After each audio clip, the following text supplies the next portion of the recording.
All right, welcome to another episode of the Credder Podcast. I'm your host, Chase Palmieri, and with me today is Bart Decrem. Bart is the studio lead at Mozilla. He's also the former senior vice president of mobile games at the Walt Disney Company, and was the founder of companies such as Tapulous, which was acquired by the Walt Disney Company, so I'm guessing that's how you ended up there, and founder of Flock, which was acquired by Zynga. Bart, thanks for being here. Yeah, it's great to be here. Thanks for having me. So why don't we start by you kind of outlining what it means to be studio lead at Mozilla? What is that position like? That's a great question. So I was around in 2004. That tells you right there how old I am. For the year that we launched Firefox 1.0, I had done a startup called Easel. A guy named Mitch Kapoor from a venture capital firm, Excel at the time, was on the board of directors. Easel failed in the great 2000 crash. And then Mitchell Baker, I think for a heartbeat, worked for Mitch at the Open Source Application Foundation. And I got a call from Mitch when I was in Korea living for a while. He's like, hey, can you help us with a press release? Because we're building this Mozilla Foundation thing.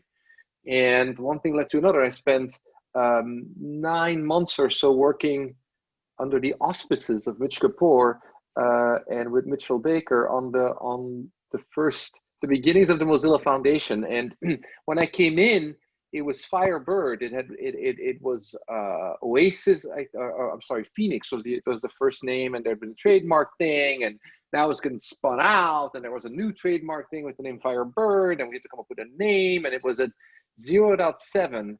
And it was sort of coming right up from the side. We were still focusing. We thought our main thing was the Mozilla Suite, if you remember that. There was a thing called Netscape Communicator, and we had a thing called Mozilla Suite that was the same thing. But then this thing over here was starting to get a lot of buzz with Firefox 0.7. And in those 9 months, it went from this little promising little sprout to a real thing. And so I was part of that whole launch and helped give it a name, and we negotiated a deal with Google and we launched it. And then I went off and did other stuff, starting with Flock. Mitchell Baker and I reconnected a good year ago. I was doing some work at the time at DuckDuckGo, and she was like, "Oh, we could use some of your kind of thinking. It's a little bit nonlinear. There's a lot of stuff that needs fixing on the internet. What else should Mozilla be doing? Can you go noodle on that?"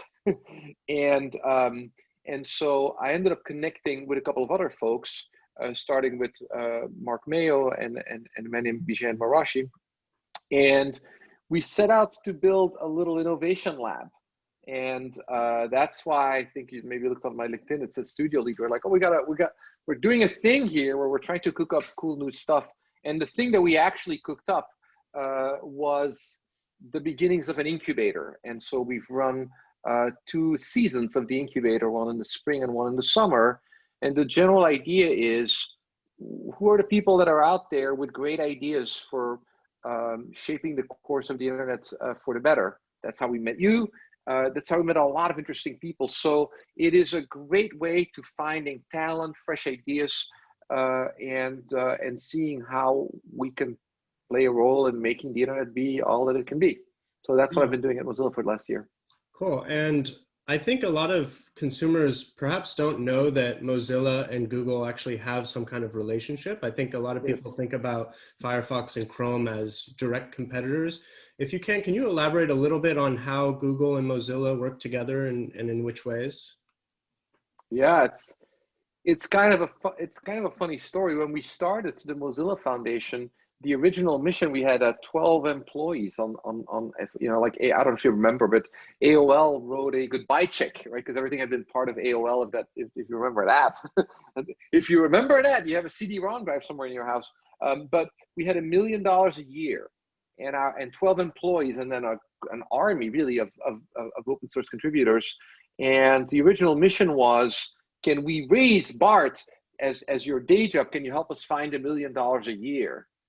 And it was interesting because we started selling T-shirts and manuals for Mozilla and then Firefox, and that was $1 million a year of income. And then the next thing we did is we put a PayPal button on the website, support Mozilla, kind of like what Wikipedia does, and that started looking like $1 million a year. But around that time, we thought of the idea of, wow, we're sending a lot of traffic to Google, and they're doing syndication deals. Like you go to Ask Jeeves, I think was one of the ones at the time, and the search results are all powered by Google, and they're paying out, I think it was 70% at the time. Google would, 70% of the ad revenues generated from that Ask Jeeves traffic would go back to Ask Jeeves. So we set up a conversation with the top leadership at Google and said, hey, we're sending you a lot of traffic. It doesn't have to point to Google. It could point to some other search engine. And we negotiated, to be honest, I think it was the very first browser monetization deal of that kind. I don't know if you've been following the news, but in the antitrust lawsuit against Apple, that's a big part of that lawsuit, the default search on the iPhone, etc. But I think the deal we did with Google around monetizing, getting compensated for all the traffic that the Firefox browser is sending to Google, that was the first time that was done. It is the bulk of the revenue for the Mozilla Corporation and the Mozilla Foundation is when you use Firefox and you use that search box and you end up on google.com, Mozilla gets a part of the revenue that Google makes off of that search. Yeah, and that makes sense because you guys don't have your own search engine, and search is such a key part of the browser activity. It's kind of a perfect partnership in a way.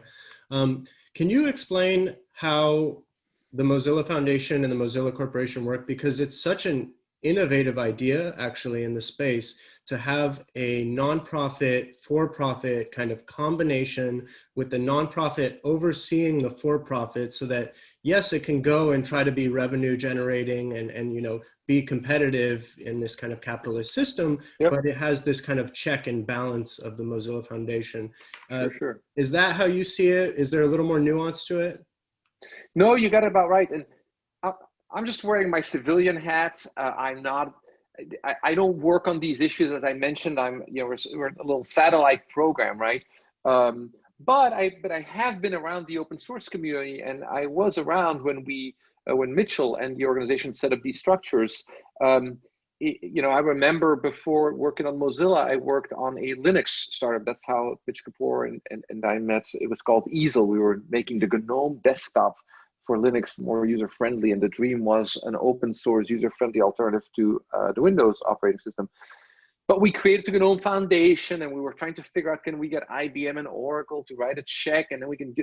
And so it was a fairly established format for open source projects that had hundreds and thousands of contributors. Some of those come from large corporations that have economic interests, and can you get them to all pay in and contribute to it? And that's kind of like a consortium, but then some of it is more researchy, and then some of it is real charity. And so I helped set that up for GNOME, and that's one of the options that we thought of at Mozilla, right?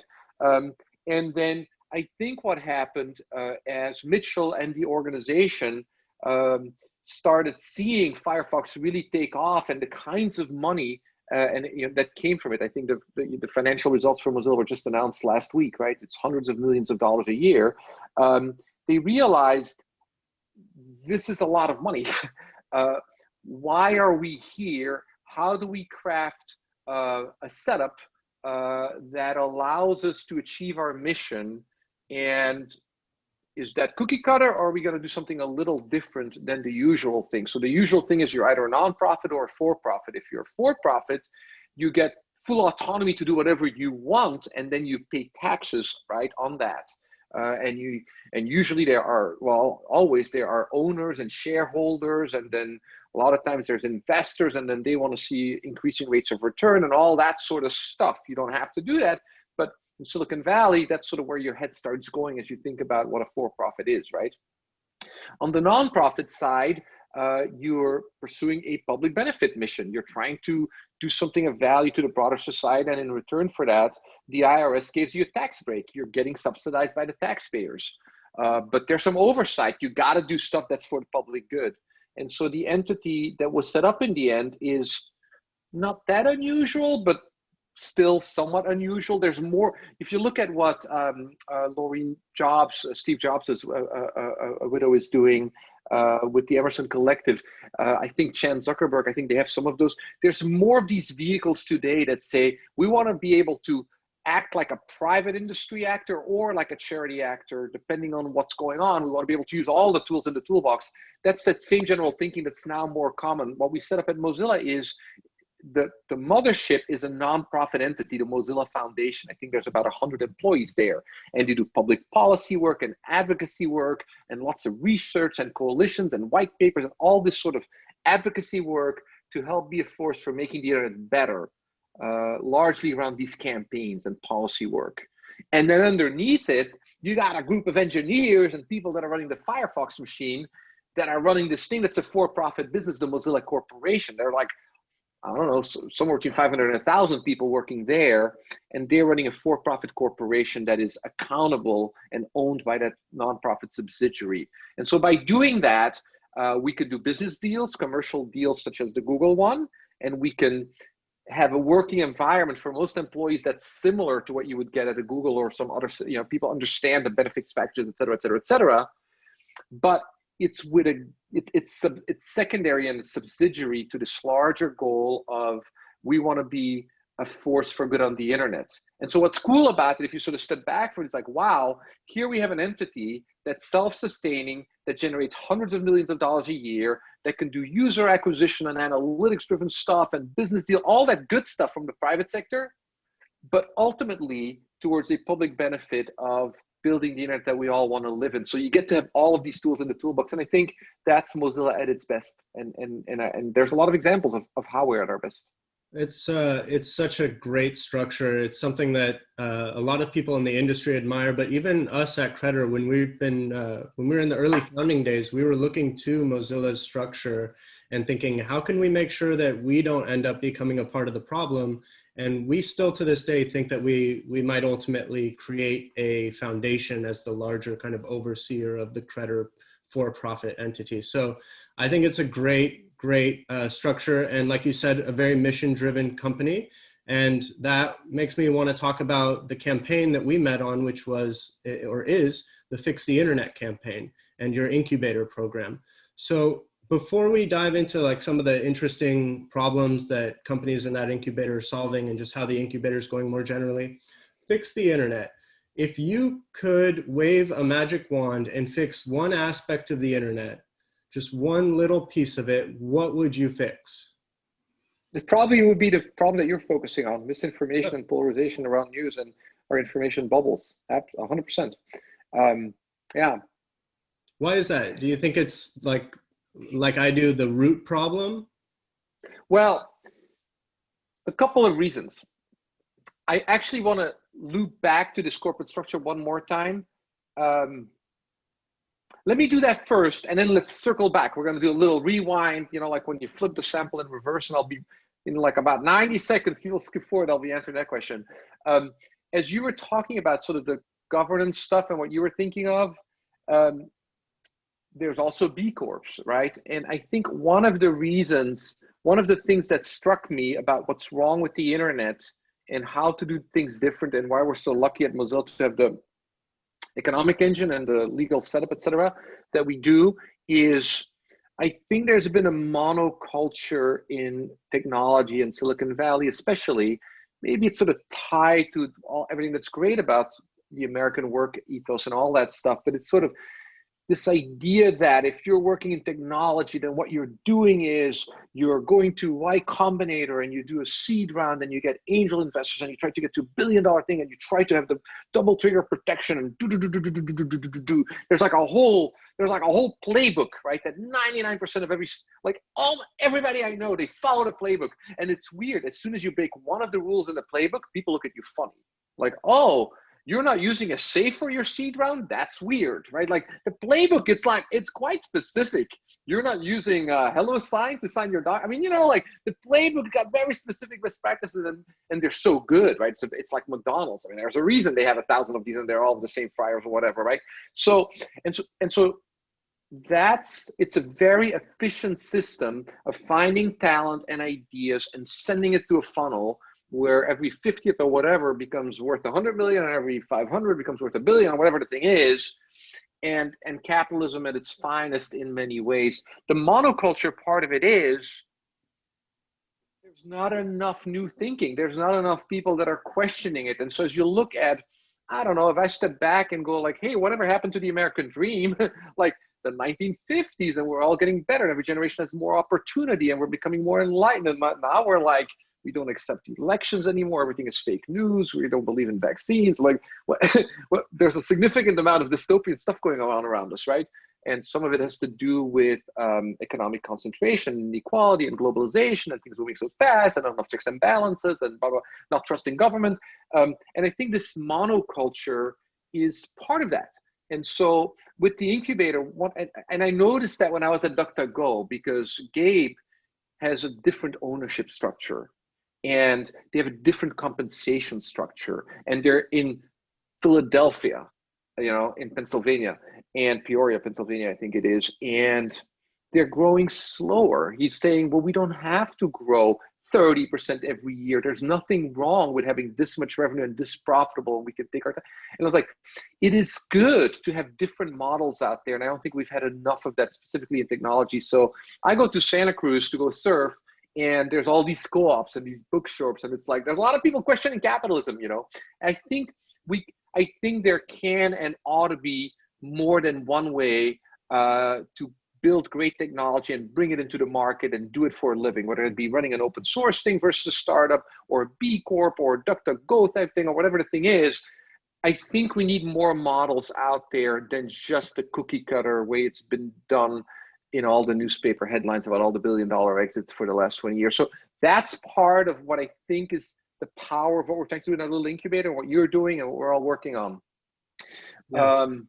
Sorry, that was my Well, no, I want to follow up on that. So a lot of the problems that we're talking about, where it's kind of grow fast or die and go away, this kind of tech culture of grow fast, a lot of it has to do with the funding dynamics, because, and people who are outside of the industry don't necessarily realize this, that when an investor or a VC invests in you, you are one of 100, maybe even more bets that they're making, and they don't really care if you make it or not, if you don't make it big. So for them, what they care about is that 1, 2, or 3 of the 100 bets they make becomes $1 billion, $3 billion company, and that pays for the rest of the fund. So for them, their dynamics, their incentives, their motivations, who, are the ones that in some ways founders have to please and kind of kowtow to, their motivations are totally different than the motivations of even the founders, because most founders would be happy growing 10, 15% a year and, having a job and a lifestyle that they love and a team that they love. But that's just not how the environment works, because like you said, of this monoculture playbook. I don't know how we get away from that, other than maybe founders who are more expressly stating that they don't have an incentive to grow 10x each year when they're going to try to get the investment. But even still, then they are at a disadvantage. So there's kind of this little bit of a cat and mouse game where the founder, even if they don't want to grow incredibly fast, they pretend they do, and then they take the money, and then they say, actually, we're comfortable just growing at this rate, building our foundation. We like what we're working on. But then, you can't come back to that investor the next round because they didn't see the level of growth. Yeah, it really is a follow the money thing, right? Like, you're talking to the worker, go talk to the manager. You're talking to the manager, talk to the boss. You talk to the boss, go talk to the owner, right? At the end of the day, who owns your company? And that person has ultimate power, right? And so we're living in capitalism. Capitalism is the least shitty of all the systems that we figured out to organize our work systems and grow wealth and create opportunity. It's the best of the batch. It's far from perfect, right? And it needs to be carefully managed, and it spins out of control, and it's got all these potholes in it, right? So for example, let's say you are trying to build a better search engine. It turns out, in my opinion, there's not an infinite pool of talent and ideas and technologies out there. It's actually finite. And so the best people, that you're looking for, they may have job offers from somewhere else. They may be a PhD student at Stanford or some such place, or maybe the good people get found, the best people get found. So how can you offer them a compelling work environment. Hey, I'm building this co-op and we're building a search engine that respects people's privacy and it's going to be solidly profitable. But then that person you're hiring, their peers are getting $1 million compensation packages. And they turn, I don't know, 30 or whatever, and they start going, wow, how does this work long term? How am I going to retire? How does this work on my LinkedIn? Because my classmates, they're part of a system at Google where they've gone from line engineer to manager to director, whatever the thing is, right? And they have a recruiter that's calling them, that's their partner to give them new opportunities, but I'm not getting that from you because this thing I'm doing is kind of weird. So wherever you look, the system has got a lot of infrastructure and best practices that work. And so as you break those rules, you get amazing upside and new opportunities, but you're also making your life more complicated, and you're going to have to say no or not be able to tap into some things you really might want to tap into. So nothing comes for free, but I think the monoculture is a bad thing. And I think if there was more DuckDuckGos out there, and if there were more co-ops and Basecamp, other companies out there, and you started seeing them in the news and on the cover of Fast Company and at whatever the glory moments are, right, where we all become heroes. It's the same thing, you start seeing more women on the cover of magazines, or more people of color, or more people running nonprofits. As we tell those stories and they get exposure, then people get intrigued and interested, and it becomes validated, and you'll see more of it, right? So I think it's one of those things. Yeah, maybe we need to create a new publisher called Slow Company that celebrates the companies that are just growing or staying sustainable throughout their business practices, and celebrate that, because lifestyle businesses, they're not what's best for the investor, but sometimes they're what's best for the consumer or the problem that you're solving, or even the founders themselves. So let's dive back into what you mentioned a moment ago about if you could fix anything with the internet, you would do, not, I guess I'll. Why misinformation and filter bubbles? Yeah.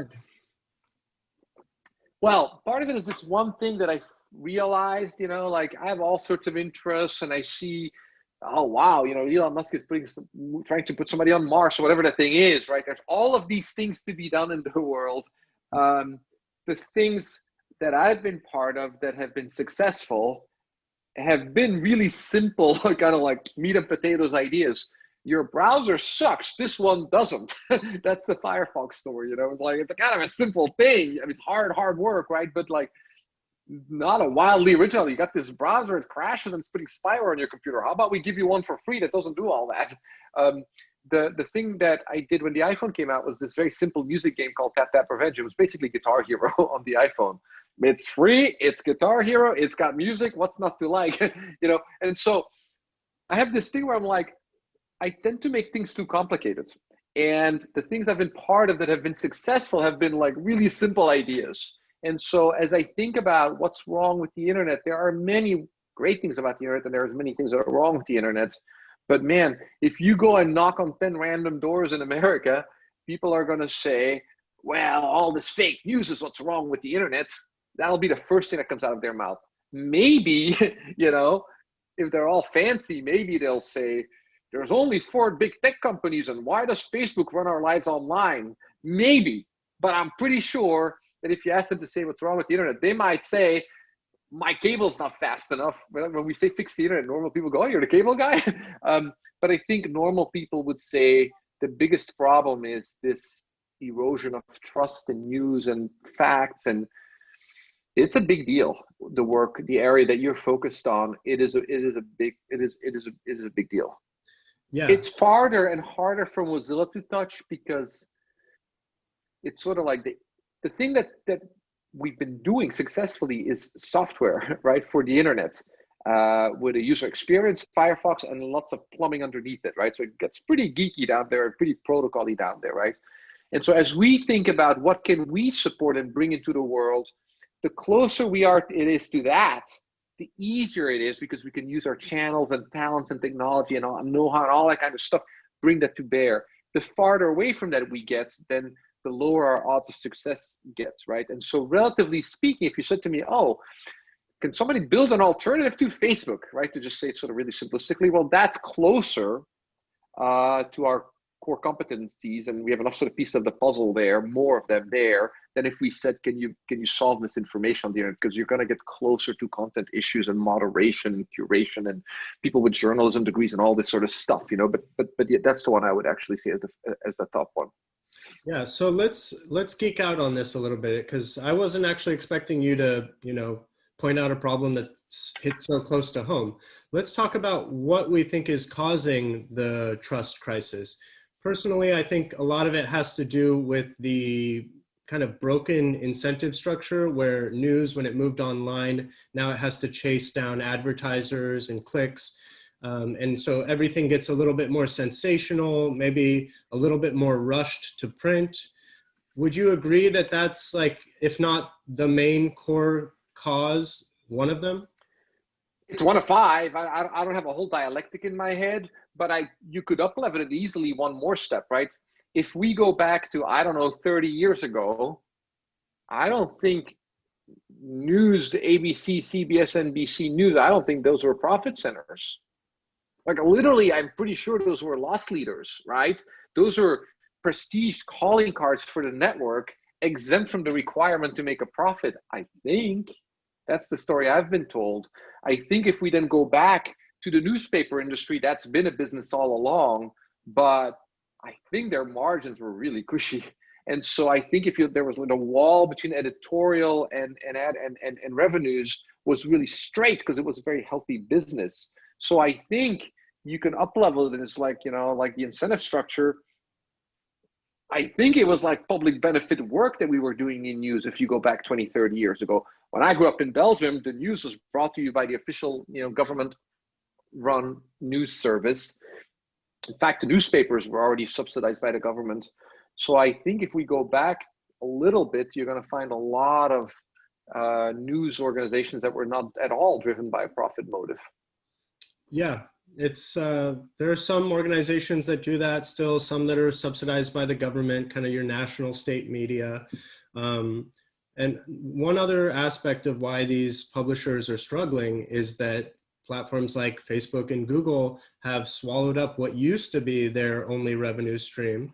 Can we talk about social media just more generally? Is social media a problem? Because I have this debate with people all the time. Personally, I think that they're just pipes. I think they're pipes that humans interact through. Some pipes are different. The pipes on Facebook are different than the pipes on Twitter. But that when we get mad at these platforms, in some ways, we're getting mad at the reflection of ourselves in the mirror. Yes. Well, do you remember the Mark Andreessen piece from like 10 years ago? So, software is eating the world. Yeah. Just like, I think it was 2 weeks ago, they put out a new, it's almost like a book, on the Andreessen Horowitz website. I think they're calling it Social Plus. And they're not saying it like that, but it's like social's eating the world. The headline is social is back, and you can look at any sector, and if a big players there are not powered by social, in the same way like transformed by software, sort of transformed by social, if that hasn't happened yet, somebody's gonna do it. It could be you. So they're saying social is eating the world, or is about to eat the world. It is the logic of capitalism and progress, right? It's like, oh wow, when you digitize things and you bring software and data to bear, you're going to have a more efficient business. That's how software is eating the world, right?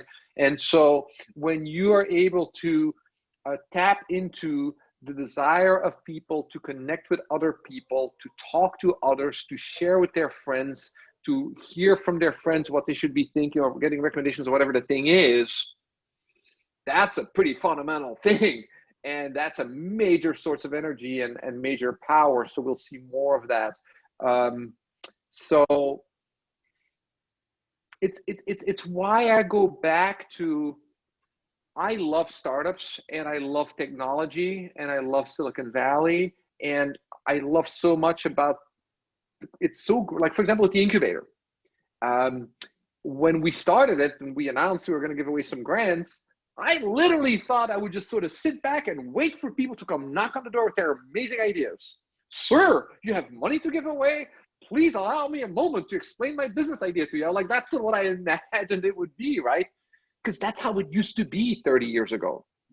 What it's actually like is there's some stuff that comes in, but you're out there hustling because everybody's got an incubator and an accelerator, and all good ideas are getting offered seed funding between, I don't know, 50 and 500K. You're out there on LinkedIn trolling people, asking if they can take a minute so that you can explain to them why they should take your money. And I'm like, it's kind of amazing. It's so much better than 20 years ago. If you've got a good idea, you're in the driver's seat. And so a lot of the progress and what's happening in Silicon Valley, it's kind of amazing. You know, you can be 18 with no money and all that, great, you know.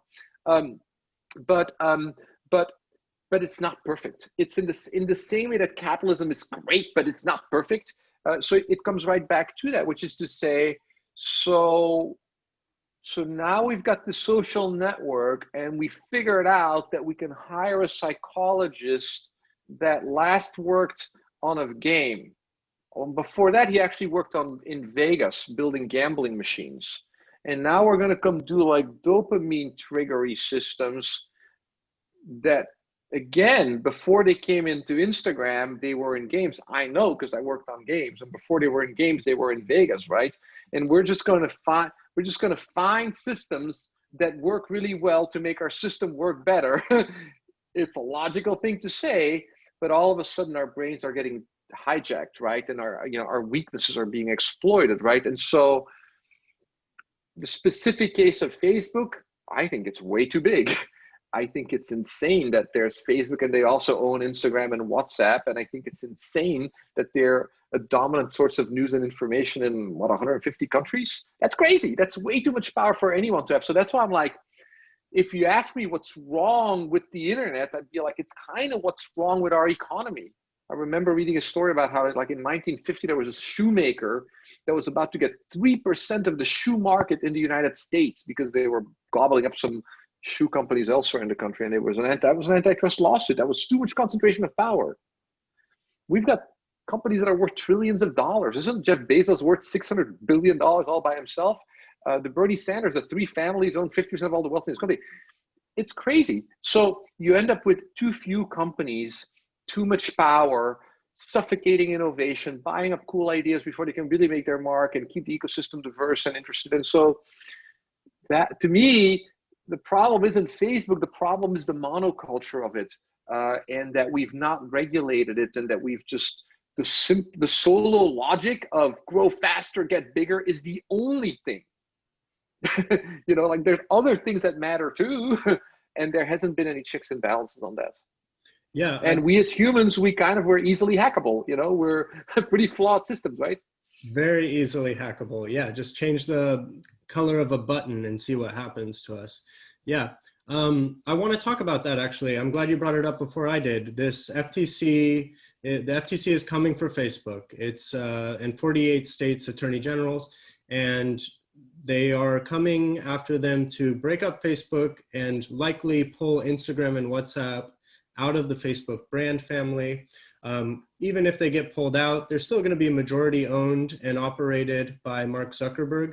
So let's take the scenario where it happens and the government gets their way, which they tend to get when they want their way, and Facebook, Instagram, and WhatsApp become three independent companies. Does that change anything if Mark Zuckerberg is still the solo operator and decision maker in all three? Yeah.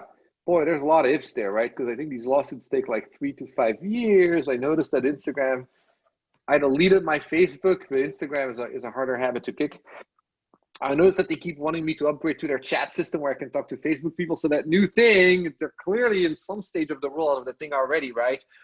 So I'm sure it'll take them 5 years to, if it took them 3 years to put it together, I'm sure it'll take them 7 years to untangle it, right? Instead of being what they are. If there is a breakup, one can imagine that a breakup happens. One can imagine that it's the kind where you say, no, you got to that's going to be a publicly listed company, and Mark Zuckerberg cannot have a controlling stake, and controlling stake means 7% or whatever that is in this kind of a public company, right? So I'm not sure it has to be the case that Zuckerberg himself still controls it, right? In the extreme case, it would get bought by ByteDance or whatever, right? So So that could come to be. Would the internet be a significantly healthier place if there was an fully independent company called WhatsApp and another fully independent company called Instagram next to TikTok, Twitter, Snapchat, LinkedIn, and Facebook? Yeah, that's a better internet, because there's less monoculture, and maybe some of this cross data sharing that's happening, there'll be less of it. Maybe Instagram will focus, maybe they'll have a CEO that's really focused on more aggressive. It's been kind of interesting to watch these elections, right? To sort of see that Twitter does a thing to flag fake news, and then Facebook does another thing, and then Snapchat does a third thing, and then they learn from each other. You can see it's been interesting. Like, to me, it was quite striking to see after 3 years of, I'm going to call it, inaction, fairly aggressive action in terms of labeling and maybe taking down a couple of stories, et cetera, and really choking the distribution of content, right, between YouTube and et cetera. So I actually do think that you can see when there are different managements and they're doing different things to manage a problem, how they learn from each other. So I do think the internet will be better the next day because of that. Does it make the internet magical? No. Does it make polarization go away? No. Kara Swisher put this post up, like it was like a week ago, where she said, January 21st, pretty sure Twitter's about to get banned from Trump is about to get banned from Twitter, right? Because they have this head of state rules, right? That's why they're not banning him and just kicking him off the platform, right?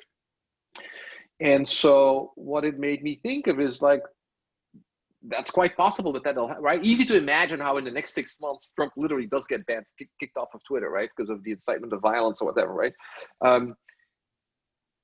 Do you wake up 2 years later and because we deplatformed that voice, now there is less shittiness on Twitter and in the ether? It's quite possible, right? Sort of the example of when you put guardrails on bridges, there are fewer suicides, right? The number of not as many people take their lives when you do that, right? So the world gets better. So that happens. It's just as likely that Trump moves to Parlay and they merge with AON and then they merge with Breitbart and then they do some reverse merger financial transactions and somebody pours $1 billion into it and this thing looks bigger than Fox a year from now. And it's a lot worse than Fox ever was in terms of sort of like the quality of the information and the extent to which we are all stuck in our perfectly segregated information silos, right?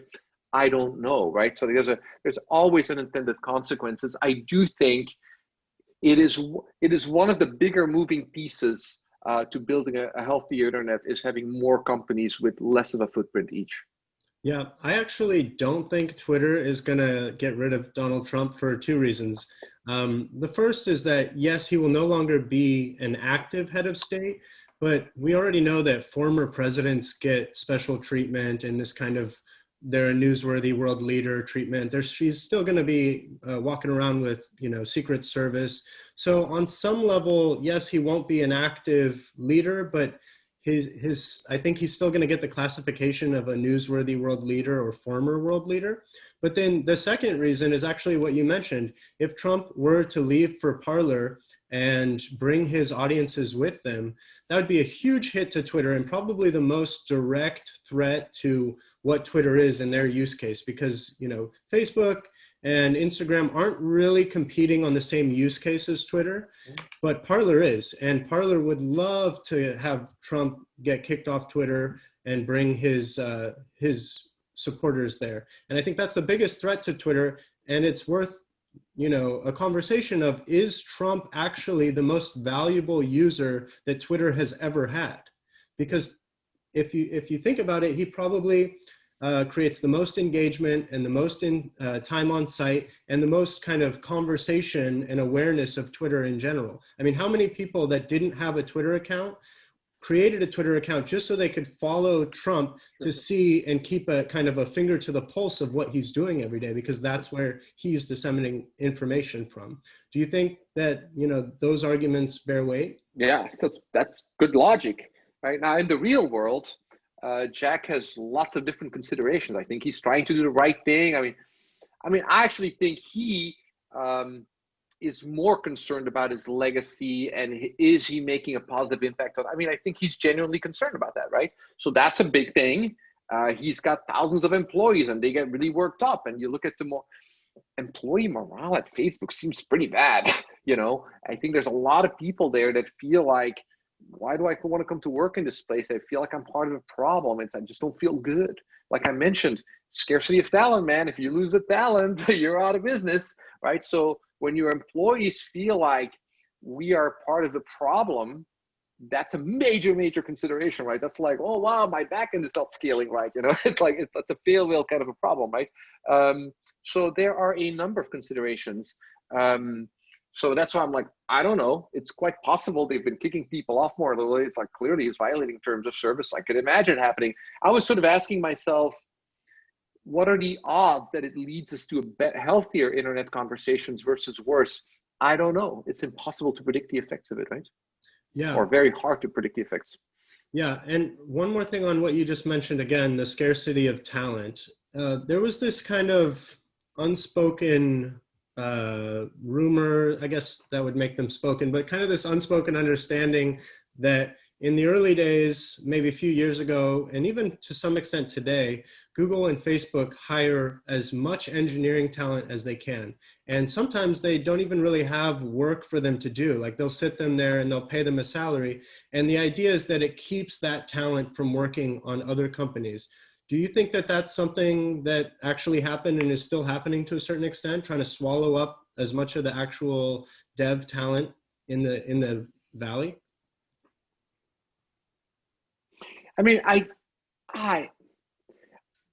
try to live my life sort of assuming good intentions, and assuming that there's not a lot of conspiracies out there because we're all way too incompetent, et cetera, It was kind of like, I remember in my first startup, I was worried about some other company that was doing something very similar. We thought they might copy us. And it's like, dude, like most people are too busy trying to execute their own business plan to go copy yours. It's kind of complicated copying somebody else's business plan. So I've tried to live my life, and sort of generally it's sort of a better way to live your life, etc. I think I'm sure there are some companies that sort of like the CEO thinks like that, like remember Andy Grove, if you remember back in the Intel days, he wrote a book, Only the Paranoid Survive. Like, if you write a book with that title and you read that book, Peter Thiel, there's some people that think like that, right? Like I can imagine a couple more that think like that, right? Do most CEOs of tech companies sort of like generic side, do they think like that? Probably not, because it seems a little bit indirect and slow and expensive.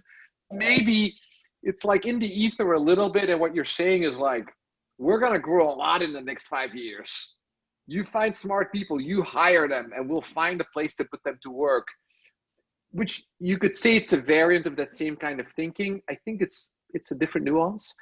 So I think there's, I remember there were like the browser talent wars, because I was a little bit player in one of them, right? Because tried to build a browser, right? There's a finite number of people that have shipped a browser with hundreds of millions of users. I know I tried to get a couple of them, and then Apple wanted to have that team, and then Mozilla wanted that team, and Google wanted that team. We were all chasing the same 30 people, right? Look, I think it's a big world with a lot of talent. We're all, as entrepreneurs, you're finding ways to the talent. When somebody finds a new channel, it's not that easy. When somebody cracks open a new channel, whether that be a demographic group or a school or a part of the world or a way of engaging with them or incenting them, people notice and they copy, right, in general, because it's hard work, And so, so there's infinite talent in a broader sense, but in your ability to identify it in the next 2 weeks so that you can hit your sprint or achieve your goals for the quarter, whatever the thing is, in practice, it's a scarce resource, that's for sure. Yeah. And so now the Mozilla's Fix the Internet Incubator is kind of done, or at least this batch is done. Are you going to keep this particular incubator going? Is it going to take on a new mission or a new brand in the coming kind of quarters here? I don't know. We wrapped up the summer one. I think we had an event at the end of October, right? Mm-hmm. And now we're taking stock. What have we shown? We've shown that when you put out a call for ideas for first of all, Fix the Internet is a rallying cry that people really respond to. This is another one of these things in my life. I come up with like these fancy names and slogans and stuff, So when we first said fix the internet, I was like, well, it's a little negative and it's a little meat and potatoes and not super inspired and whatnot, right? Like I'm not. No, people understand what that means and they want to be part of that. They want to go rally under that flag. So there's a powerful rallying cry that says fix the internet. Like it's kind of like build something people want at Y Combinator, right? That's a beautiful thing. I actually love that sentence, you know. Fix the internet is a rallying cry that carries a lot of weight. Number one. Number two, the Mozilla brand stands for something special. I was actually surprised how special the Mozilla brand is. I thought Firefox was the thing, and Firefox is a thing, right? But this idea in a fairly cynical age in Silicon Valley of Google and even Apple, but Facebook especially, not standing for these forces of good and progress that we hoped they would stand, and we're a little soiled on them, sullied on them.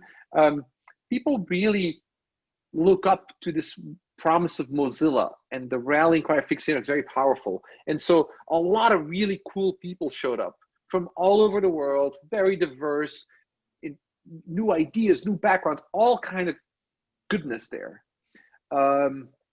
We did not see as many super product oriented teams and ideas as I wanted to see. Like when I go on my daily TechCrunch feed or whatever, there's more product first, consumer first thinking than we saw in our batch.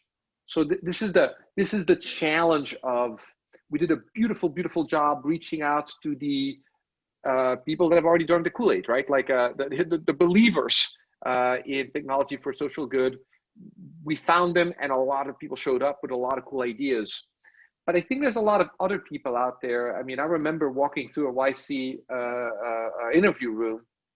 There's a lot of really cool people that are trying to get money from Y Combinator for their startup. Good people with great values that got into technology for all the right reasons. And I don't think enough of those folks heard about what we're doing and brought their ideas for technology and new products to us. So I don't think we got enough of the civilians, if you will, that don't necessarily wake up, reading the Omidyar website, whatever it is that we all get our information diet on Tech for Social Good, right? So that was interesting. So we'd want to do more work there. It's very early stage, right? We're looking for ideas that we can scale across the internet. Most of the stuff we saw was super early stage. I love super early stage because I'm like a garage starter kind of guy. If you're Mozilla, you're probably also wondering, how do I get stuff that already has some traction, that already has 1 million users or 1 million DAUs or whatever, That's still a long ways to go from 1 million DAUs to 3 billion, right? Which is the Facebook footprint. So those are some of the things that we're thinking about. What is the time horizon? Is there the opportunity? This is the most exciting piece for me, but I have to convince everybody that alone it makes it well worth doing, right? It's like, I think there is an opportunity to build an alternative to Y Combinator.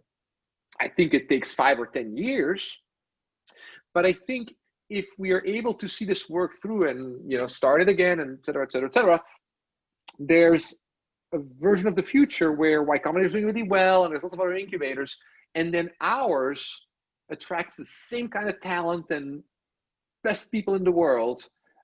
And many of them are going to do for-profit startups, and some of them are going to do nonprofits, some are going to do open source, and all of them are there first and foremost because they have an idea that can make a positive impact on the world, and that's why they got into tech, and that's what they want to do with their company. So and that's what's so different about this community of people. So it becomes sort of like an intellectual counterweight to that monoculture. I think that's possible. I think that would get a lot of energy, and we could build around that. It's a lot of work. It's going to cost money. It's going to take time. So we have to think about, can we do that? What would it take to actually make that happen? Because one of the things I did learn is, it was a duct tape incubator. You go to demo days and you see the resources that incubators bring to bear, and they help people raise money and package up their story, and the network of mentors and alumni, and there's a whole industry with best practices, right? That's now an industry, right? And we did a duct tape bootstrap version that did 10% of the offering that the really established companies did. I'm very proud of how fast we did it and how many cool things we were able to spot and help make progress, and how fast they made progress. But you'd want to set it up correctly, and it's a lot of work. Yeah, no, I think you guys can definitely create kind of the more people-focused, profit as a sidebar type of incubator. You have the perfect brand for it.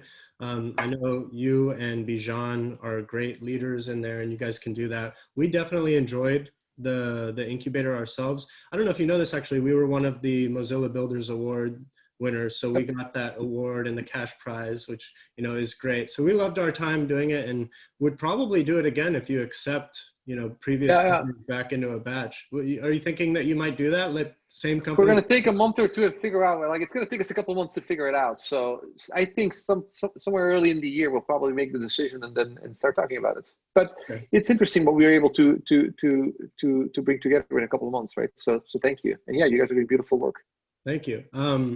Before we get to the last two questions that I ask every guest at the end of every podcast, why don't you give listeners anywhere they should go to follow you or the work you're doing at the Fix the Internet campaign? Well, we have our website. That's at mozilla.org/builders. And then I'm not super active on social media for some of the reasons we've already discussed. I deleted my Twitter, so I lost all my followers. Now I'm starting to use it again. And I think my handle on Twitter is just my name, Bart Decrem. Okay, great. So last two questions here. Question number one is Bitcoin. Are you a believer or not so much? I don't know. Not smart enough. I own some and a couple of other cryptocurrencies. I don't know. Okay. And last question for you today is, are we living in a simulation? Oh my God, that's such a good one. I just had this debate in the last 48 hours. Let's hear it. What was the verdict? I grew up Catholic, and I was like, I don't know about this thing. It seems a little literal. I'll go with agnostic. And so I'm still with agnostic, which is to say, is there really a difference between living in a simulation and there being a God? There's like an organism system around you and you're part of it, right? There's some larger force and you're not the force. 50-50, man. I think I read the mathematical model that shows that it's a 50-50 odds, right? Isn't it crazy that it comes out to 50-50? Makes sense. Makes sense to me. That would be 50-50. How about you? I think it's so tough, but I would have to say that I lean in the direction of, yes, we are in some kind of a digital simulation, with the kind of caveat that it doesn't really matter and I wouldn't change anything about my life because it's still real to me and I'm still doing the things I want to do and, trying to make myself happy and the people around me happy. So to me, it doesn't really matter, but I guess I lean towards, yeah, we're in a simulation. I like to read books and I took philosophy and I have this law degree and stuff, right? But like at the end of the day, there's like serious limits to my intellectual curiosity relative to my builder urge.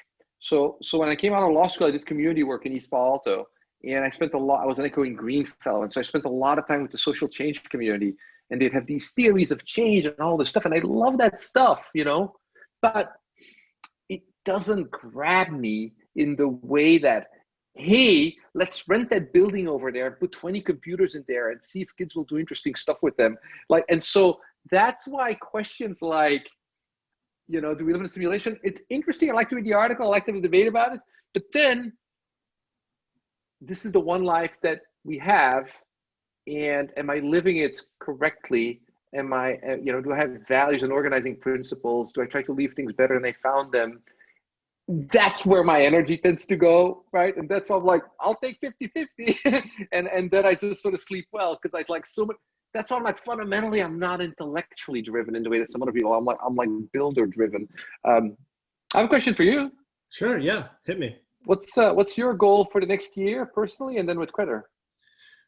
Personally, interesting. Personally, I feel like I don't think about my personal goals much. They come second to Credder goals, but personally, I would love to be in a little bit more of a financial stable situation, but that really comes down to getting Credder to break even revenue. Personally, I wish I was, finding more time to exercise. Even in the pandemic, I kind of promised myself I would, and I haven't held up to my end of the bargain. And I guess last thing on personally is I want to keep having interesting conversations like this. If I can't meet people in person, maybe I take advantage of the fact that I can get somebody like you on a call and hear how they see the world and, benefit from that. For Credder, we want to go into 2021 and keep growing through our kind of search engine strategy, keep growing the user base, get as many reviews on the site as we can, and kind of take advantage of the head start that we have as kind of the leading news review platform. But the big goal of 2021 for Credder is going to be to land our first licensing deals, a few third-party partnerships, and those will achieve break-even revenue for us and give me and my fellow founders a big sigh of relief and let us kind of start to rebuild our expectations and the kind of pace of growth from there. So that's what we're looking at. I really hope you succeed on the personal side, but especially on the Credder side. I mean, I said it earlier in this conversation, I think there's no bigger problem on the internet than helping people understand what's real and what's fake and get to the truth. And that's the work you're doing. So it's beautiful. I hope you guys succeed. Well, thank you, Bart. And thank you for coming on this episode of the Credder Podcast. We wish you and Mozilla and the Fix the Internet campaign the best of luck. Thank you. That was great fun. Best wishes for the new year. Take care. See you.